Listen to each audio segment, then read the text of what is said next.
नमस्कार और स्वागत है।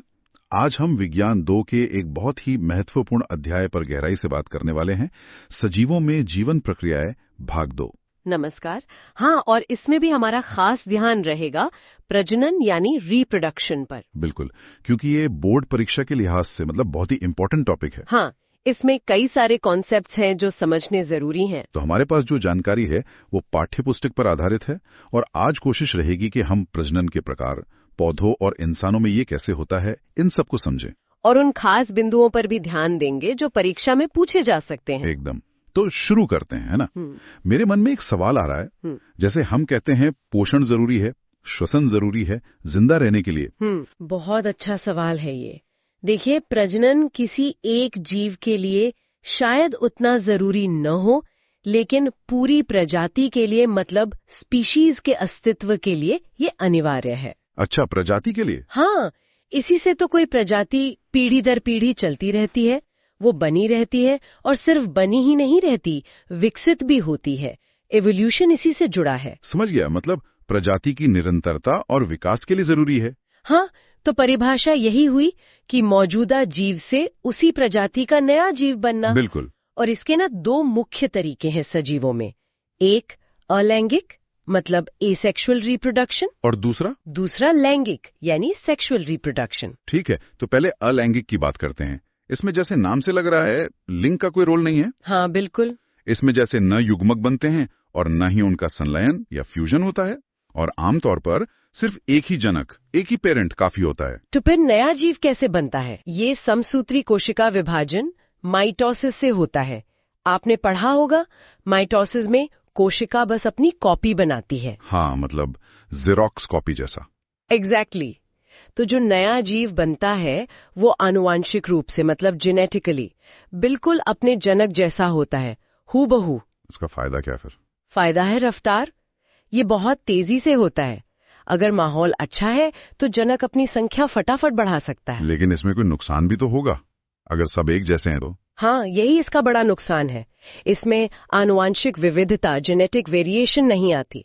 सोचिए, अगर पर्यावरण बदल गया या कोई नई बीमारी आ गई तो पूरी की पूरी आबादी ही खतरे में पड़ सकती है, क्योंकि सबके पास एक जैसी ही कमजोरी होगी। बिल्कुल, विविधता ना होना यहाँ एक बड़ी कमी है। तो फिर दूसरा तरीका है लैंगिक प्रजनन। इसमें क्या अलग है? इसमें दोनों चीजें होती हैं। नर और मादा युग्मक बनते भी हैं और उनका संलयन भी होता है, जिसे निषेचन या फर्टिलाइजेशन कहते हैं। और इसमें आमतौर पर 2 जनक शामिल होते हैं। और यहाँ वो कॉपी वाला सिस्टम नहीं है। नहीं, यहाँ होता है अर्धसूत्री विभाजन, मियोसिस, जिससे युग्मक बनते हैं। और मियोसिस की खास बात है आनुवांशिक पुनर्संयोजन, जेनेटिक रिकॉम्बिनेशन, मतलब जनक के गुणसूत्रों के बीच अदला बदली होती है। अच्छा, तो इसी वजह से बच्चे अपने माता पिता से थोड़े अलग दिखते हैं। हाँ, बिल्कुल। इसी से संतानों में नयापन आता है, विविधता आती है। और यही विविधता है जो प्रजाति को ताकत देती है। कैसे? क्योंकि विविधता होने से कुछ जीव ऐसे जरूर होंगे जो बदलते पर्यावरण या नई चुनौतियों का सामना बेहतर तरीके से कर पाएंगे। ये प्रजाति को अनुकूल बनाता है, अडैप्टेबल बनाता है। समझ गया। तो ये धीमी प्रक्रिया है, शायद ज्यादा ऊर्जा भी लगती होगी। हाँ, लगती है। लेकिन लंबे समय में प्रजाति के लिए ये ज्यादा फायदेमंद है। वाह, एकदम सही। चलिए अब जरा उदाहरणों पर आते हैं। खासकर एक कोशिकीय जीवों में अलैंगिक प्रजनन, ये परीक्षा के लिए भी जरूरी है। इसके प्रकार और उदाहरण। हाँ, बिल्कुल। पहला प्रकार है द्विविभाजन, बाइनरी फिजन। अमीबा, पैरामीशियम, युग्लिना, ये सब ऐसे ही बनते हैं। किताब में पैरामीशियम को माइक्रोस्कोप में देखने का एक छोटा सा प्रयोग भी दिया है। हाँ, द्विविभाजन तब होता है जब हालात अच्छे हों, मतलब खाना पानी सब ठीक हो। इसमें बस एक कोशिका बनकर 2 बन जाती है। पर इसमें भी कुछ प्रकार बताए गए हैं विभाजन के तल के आधार पर। हाँ, वो इस पर निर्भर करता है कि कोशिका कैसे कटती है। जैसे अमीबा का कोई निश्चित आकार नहीं होता, तो वो किसी भी तल से बट जाता है। उसे कहते हैं साधारण द्विविभाजन। अच्छा। पैरामीशियम चप्पल जैसा होता है, वो आड़े में बंटता है, अनुप्रस्थ द्विविभाजन। और युग्लिना लंबा होता है, वो खड़े तल में बढ़ता है, अनुदैर्ध्य द्विविभाजन। ये तो ठीक है जब हालात अच्छे हों, पर अगर मान लीजिए अमीबा के लिए तालाब सूखने लगे, खाना कम हो जाए, तब क्या? तब अमीबा एक खास तरीका अपनाता है, बहु विभाजन, मल्टीपल फिजन। बहु मतलब बहुत सारे। हाँ, जब परिस्थितियां प्रतिकूल होती हैं तो अमीबा अपनी सारी हरकतें बंद करके गोल हो जाता है और अपने चारों तरफ एक मोटी मजबूत परत बना लेता है। इसे पुटी या सिस्ट कहते हैं। एक तरह का सुरक्षा कवच। बिल्कुल। फिर उस कवच के अंदर उसका केंद्रक न्यूक्लियस बार बार विभाजित होता है। बहुत सारे छोटे छोटे केंद्रक बन जाते हैं। फिर हर केंद्रक के चारों ओर थोड़ा थोड़ा कोशिका द्रव्य साइटोप्लाज्म जमा हो जाता है। इस तरह एक अमीबा से कई सारे छोटे छोटे अमीबा, जिन्हें एम्यूबोलाई कहते हैं, बन जाते हैं। सब उस पुटी के अंदर बंद रहते हैं। और वो बाहर कब आते हैं? जब हालात फिर से अच्छे होते हैं, मतलब पानी आता है, भोजन मिलता है, तब वो पुटी फट जाती है और ये सारे नन्हे अमीबा बाहर निकल आते हैं। कमाल है, मुश्किल वक्त को काटने का बढ़िया तरीका ये तो। हाँ, प्रकृति के तरीके अद्भुत है। बिल्कुल। अच्छा, अब एक कोशिकीय से बहुकोशिकीय एक तरफ बढ़ते हैं और आते हैं पौधों पर। पौधों में लैंगिक प्रजनन, इसमें फूल की संरचना, परागण और दोहरा निषेचन, ये सब तो मतलब परीक्षा में फेवरेट टॉपिक्स लगते हैं। हाँ, ये बहुत महत्वपूर्ण है। फूल जो है वो पौधे का लैंगिक प्रजनन अंग है। एक सामान्य फूल में आप देखें तो बाहर से अंदर की तरफ 4 घेरे या चक्र होते हैं। सबसे बाहर हरी पत्तियां जैसी रचनाएं होती हैं, उन्हें बाह्य दल, सेपल्स कहते हैं। ये सब मिलकर बाह्य दलपुंज कैलिक्स बनाते हैं। इनका काम है कली की सुरक्षा करना। फिर वो रंगीन पंखुड़ियां आती हैं। हाँ, दल, पेटल्स, वो मिलकर दलपुंज कोरोला बनाती हैं। इनका रंग और खुशबू कीटों को, तितलियों को, भंवरों को आकर्षित करते हैं परागण के लिए। ये दोनों तो सहायक चक्र हुए, है ना? सीधे प्रजनन में भाग नहीं लेते। सही कहा। अंदर के 2 चक्र हैं आवश्यक चक्र, एसेंशियल वॉल्स। पहले आता है पुमंग एंड्रोशियम, ये नर भाग है। पुमंग, हाँ, इसकी इकाई है पुंकेसर, स्टेमन। हर पुंकेसर में एक डंडी जैसा तंतु होता है और ऊपर फूला हुआ पराग कोश होता है। इसी पराग कोश के अंदर पराग कण बनते हैं, जिनमें नर युग्मक होते हैं। और सबसे अंदर वाला चक्र? वो है जायांग, गाइनोशियम। ये मादा भाग है। इसकी इकाई है स्त्री केसर। इसके 3 हिस्से होते हैं। सबसे ऊपर चिपचिपा सा वर्तिकाग्र, स्टिग्मा, जो पराग कणों को पकड़ता है। हाँ। फिर एक पतली नली, वर्तिका, स्टाइल, और सबसे नीचे फूला हुआ हिस्सा अंडाशय, ओवरी। अंडाशय के अंदर होते हैं बीजांड। और बीजांड में क्या होता है? बीजांड के अंदर एक थैली जैसी संरचना होती है, भ्रूण कोश, एम्ब्रियोसैक। इसी में मादा युग्मक यानी अंड कोशिका, एग सेल बनती है। अच्छा, मैंने सुना है कुछ फूलों में ये दोनों भाग, मतलब पुमंग और जायांग, एक ही फूल में होते हैं। हाँ, बिल्कुल, जैसे गुड़हल का फूल। उन्हें द्विलिंगी फूल कहते हैं और कुछ में सिर्फ एक ही होता है, या तो नर या मादा। जैसे पपीते में नर और मादा फूल अलग अलग पौधों पर भी होते हैं, उन्हें एक लिंगी कहते हैं। तो परागकण बन गए पराग कोश में और अंड कोशिका बन गई बीजांड के अंदर। अब अगला कदम क्या है? अगला कदम है परागण, पॉलिनेशन। मतलब पराग कणों का पराग कोश से निकलकर वर्तिकाग्र तक पहुंचना। ये कैसे पहुंचते हैं?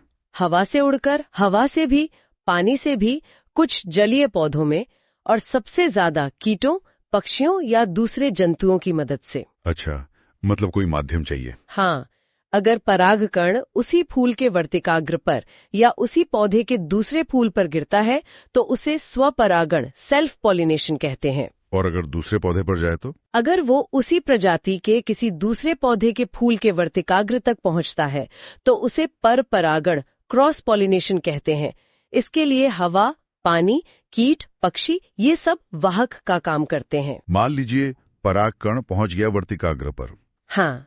अब क्या होगा? वो चिपचिपा होता है तो चिपक जाएगा। हाँ, वर्तिकाग्र अक्सर चिपचिपा या रोईदार होता है ताकि परागकण चिपक जाए। वहां पहुंचकर अगर वो सही प्रजाति का है तो उसे नमी और पोषण मिलता है और वो अंकुरित होता है। अंकुरित होता है यानी अच्छा, उसमें से एक पतली नली निकलती है जिसे पराग नलिका या पोलन ट्यूब कहते हैं। अच्छा। ये पराग नलिका वर्तिका से होती हुई नीचे अंडाशय में बीजांड तक पहुंचती है और इस नलिका के सिरे पर होते हैं 2 नर युग्मक। 2, एक नहीं? नहीं, 2।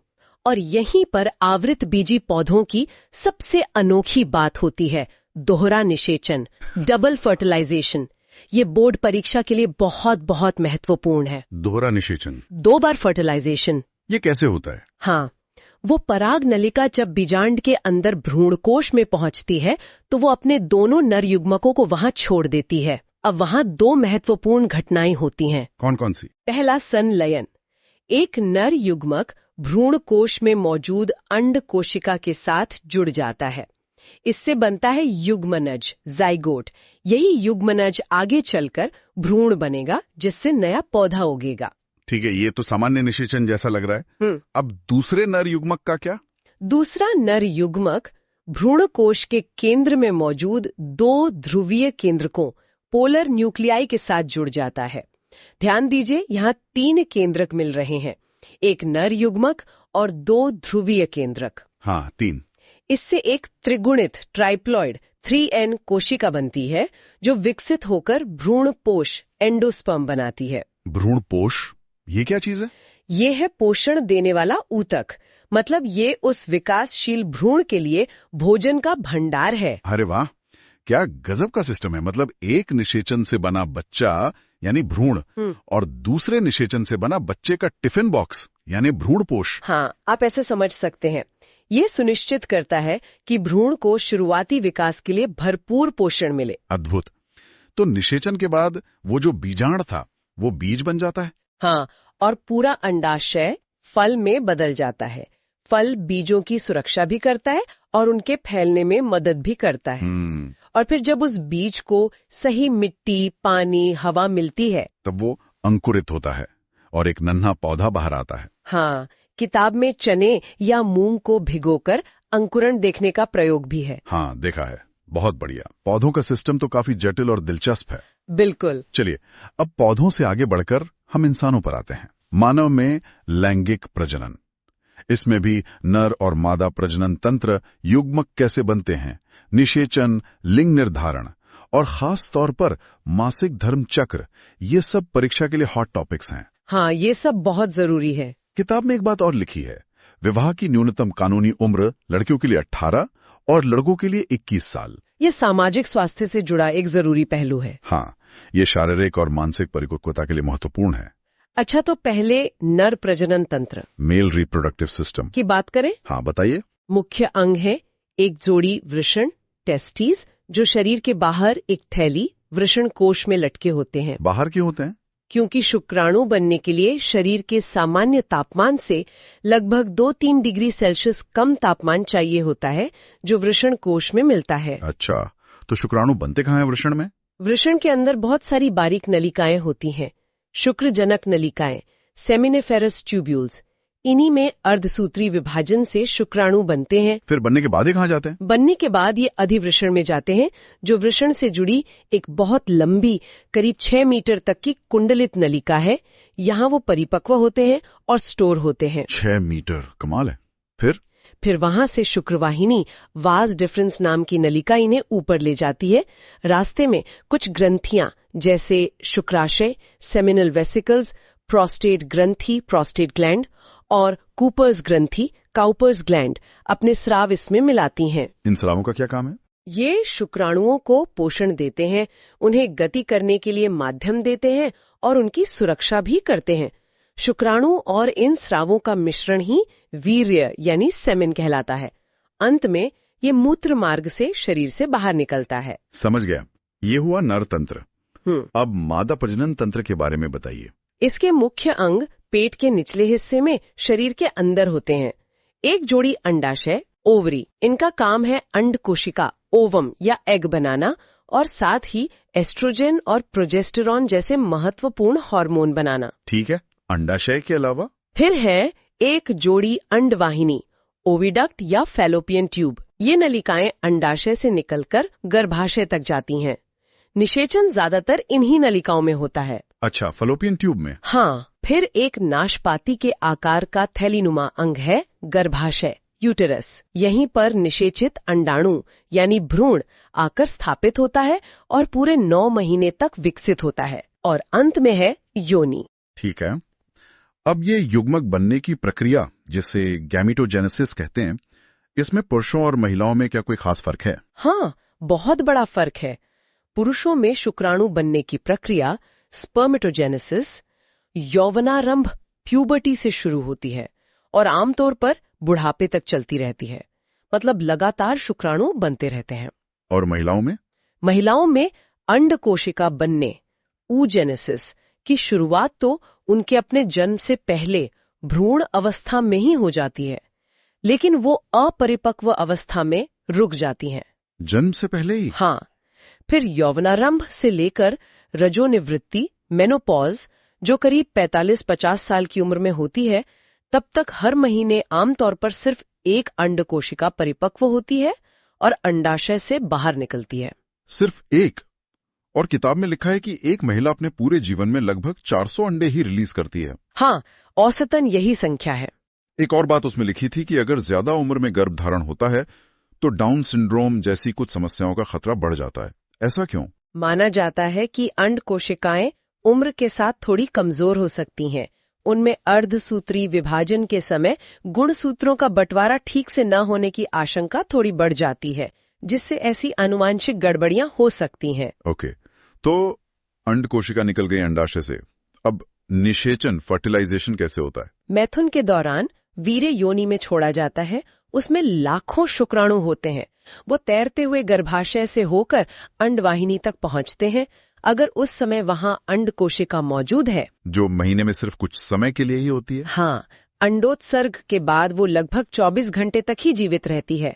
तो अगर उस दौरान शुक्राणु वहां पहुंच जाते हैं तो उनमें से सिर्फ एक शुक्राणु अंड कोशिका की झिल्ली को भेदकर अंदर चला जाता है। लाखों में से सिर्फ एक? हाँ, और जैसे ही एक अंदर जाता है, अंड कोशिका की बाहरी परत में ऐसे बदलाव होते हैं कि कोई दूसरा शुक्राणु अंदर नहीं आ पाता। फिर उस शुक्राणु का केंद्रक अंड कोशिका के केंद्रक से मिल जाता है। इसी जुड़ने को निषेचन कहते हैं और इससे जो पहली कोशिका बनती है वो है युग्मनज, जाइगोट।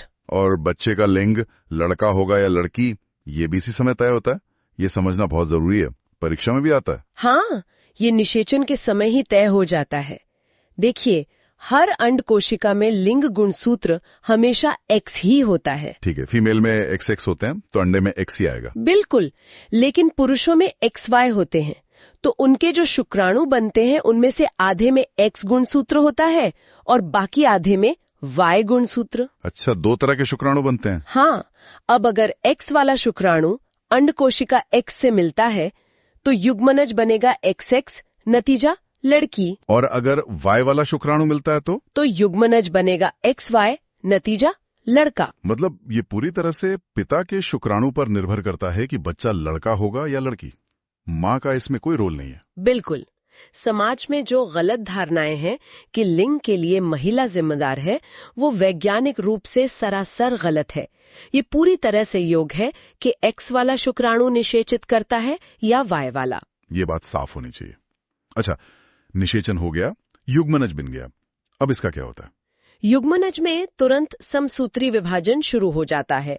1 से 2 कोशिकाएं, 2 से 4, 4 से 8, और ये कोशिकाओं का गोला, जिसे अब भ्रूण कहेंगे, अंडवाहिनी से लुढ़कता हुआ गर्भाशय की ओर बढ़ता है। और गर्भाशय पहुंचकर लगभग 6-7 दिनों में ये गर्भाशय की भीतरी मोटी स्पंजी दीवार एंडोमेट्रियम में धंस जाता है या चिपक जाता है। इस प्रक्रिया को कहते हैं आरोपण, इम्प्लांटेशन। आरोपण। और फिर उसे खाना पीना कहाँ से मिलता है? आरोपण के बाद भ्रूण और मां के गर्भाशय के ऊतकों के बीच एक खास जुड़ाव बनता है जिसे अपरा कहते हैं। प्लेसेंटा। हाँ, ये एक डिस्क जैसी संरचना होती है।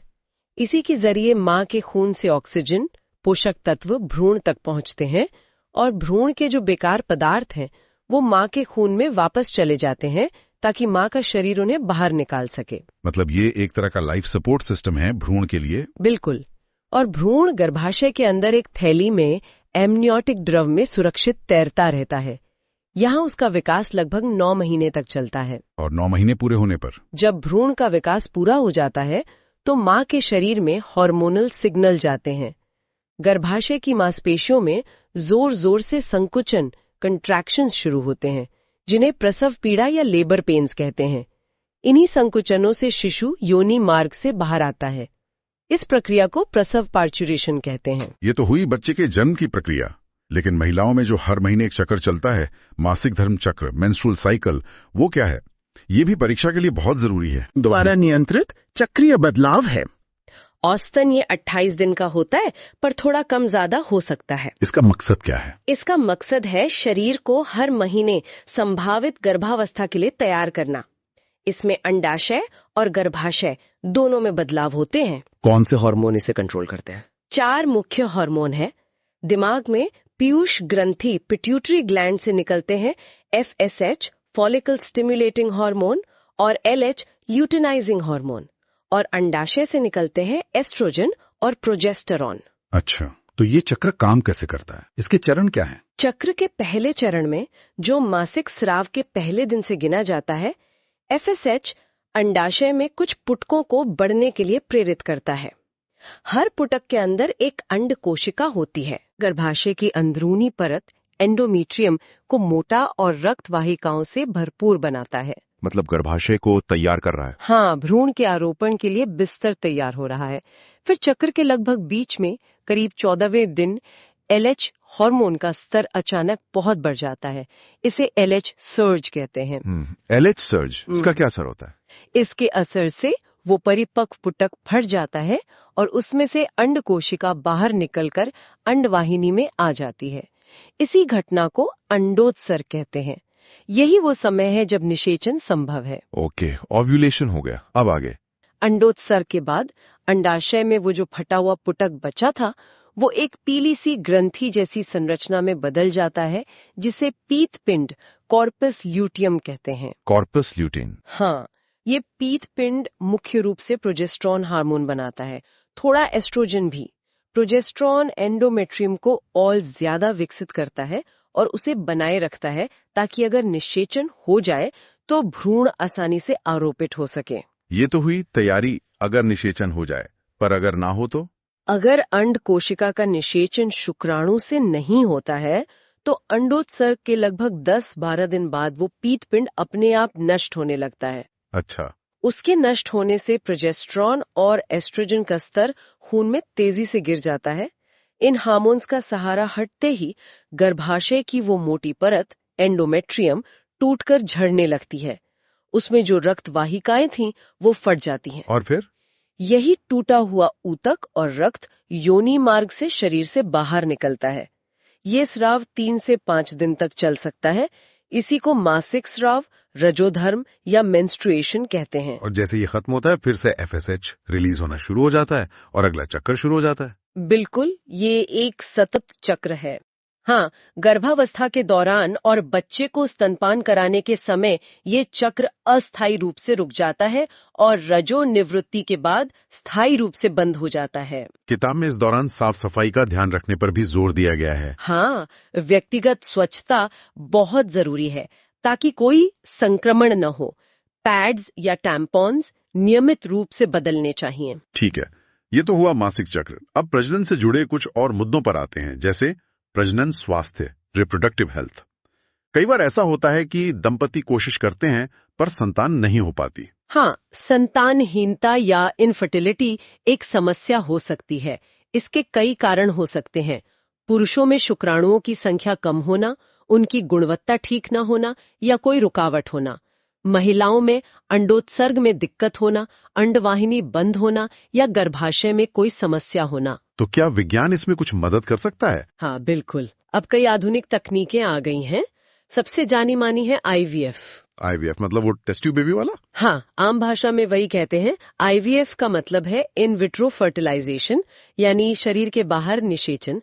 इसमें महिला के अंडाशय से अंड कोशिकाएं निकालकर और पुरुष से शुक्राणु लेकर उन्हें लैब में एक डिश में मिलाया जाता है। अच्छा, लैब में फर्टिलाइजेशन? हाँ, जब निषेचन हो जाता है और भ्रूण बनने लगता है, तो उस भ्रूण को महिला के गर्भाशय में वापस डाल दिया जाता है।